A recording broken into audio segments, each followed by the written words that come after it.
तो ये टोटल देख करके आप कैसे आंसर बता सकते हैं इस वीडियो में देखिए। जैसे कि आपको सिर्फ 1 से लेके 9 तक याद रखने हैं, उसके बाद मैं बताता हूं। जैसे ये 5 है तो 5 इस 5 के क्यूब में आता है, तो ये 5 हो गया। टोटल के क्यूब में 5 तनहा अकेले एक ही के क्यूब में आ रहा है, यानी अगर 5 रहेगा तो 5 लिख देना है। जैसे ही एक क्यूब लेते हैं तो 3 गो गायब हो जाता है। एक गो आंसर लेने के बाद 3 गो आंकड़ा सॉल्व हो गया। अब रहा 91। अब देखना इसमें यह है कि 91 कहां से शुरू होता है, तो 64 से शुरू होकर 125 में खत्म हो जाता है, यानी इसी के बीच में 91 खत्म हो जाता है। 64 65 66 ऐसे लिखेंगे तो 91 इसी के बीच में आकर के 125 से पहले खत्म हो जाएगा। कहां से शुरू हुआ था, तो 4 से। कहां से शुरू हुआ था, 4 से। तो ये 45 का क्यूब हो गया। दूसरा देखिए, आप सेकंडों में हल कर सकते हैं। ये क्या हो जाएगा, ये 5 है तो 5 लूंगा, 3 गो गायब हो गया, 614 बचा। एक ठो आंसर लाने के बाद, एक ठो आंकड़ा लिखने के बाद 3 गो गायब हो जाता है, तो 614 बचा।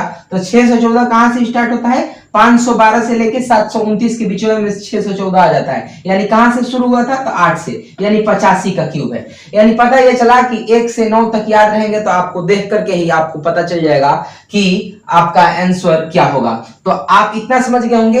अगला क्वेश्चन आपके स्क्रीन पर आ गया होगा, ग्रुप डी का क्वेश्चन है जो कि शिफ्ट 2 में आया था, आपके स्क्रीन पर दिख रहा होगा। लिखा है 1,17,649 किसका क्यूब है। तो क्यूब निकालने के लिए आपको मैंने बताया कि ये 9 है, तो यहाँ 9 वाला में हो जाएगा। तो 9 लिखा तो 3 गो गायब हो गया। और 117 कहां से स्टार्ट हो रहा है, तो 117 आपका 4 से स्टार्ट होकर 125 में खत्म हो जाएगा, यानी 64 से 25 में खत्म, यानी 4 से स्टार्ट हो रहा, यानी 4 लिख दिया, 49 हो गया। आपके क्वेश्चन के आंख के सामने एक क्वेश्चन और आ गया होगा, 32,768। ये किसका है, तो आपको पता होगा 8 किसके बीच में आते हैं, तो 2 के बीच में, तो 2 हो गए। ये 2 के सामने 8 है तो 2, तो 3 गो गायब हो गया और 32 बच गया। तो 32 कहां से स्टार्ट होगा, 3 से, क्योंकि 27 से स्टार्ट होकर 64 में खत्म हो जाएगा। समझ में आ रहा है, 27 28 29 30 ऐसे पढ़ेंगे तो 27 और 64 के बीच में 32 आ जाएगा। तो जहां से स्टार्ट हुआ था उसको लिख दीजिए, 32 हो गया, यानी क्यूब आपका ये क्वेश्चन सॉल्व हो रहा है।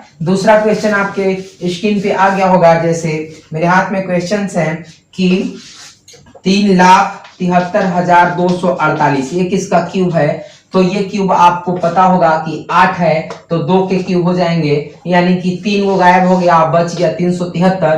तो 373 कहां से स्टार्ट होगा, 343 और 512 के बीच में खत्म हो जाएगा, यानी 343 44 45 ऐसे लिखेंगे तो 373 इसी के बीच में आएगा। तो 7 से स्टार्ट हुआ था, यानी 72 आंसर हो गया। यानी इसी क्वेश्चंस को आप जल्दी से कर सकते हैं, ये अगर 1 से लेके 9 तक याद हो तो पता ये चला कि अगर बड़ा रूप में अगर क्वेश्चन दे दे तब क्या करेंगे।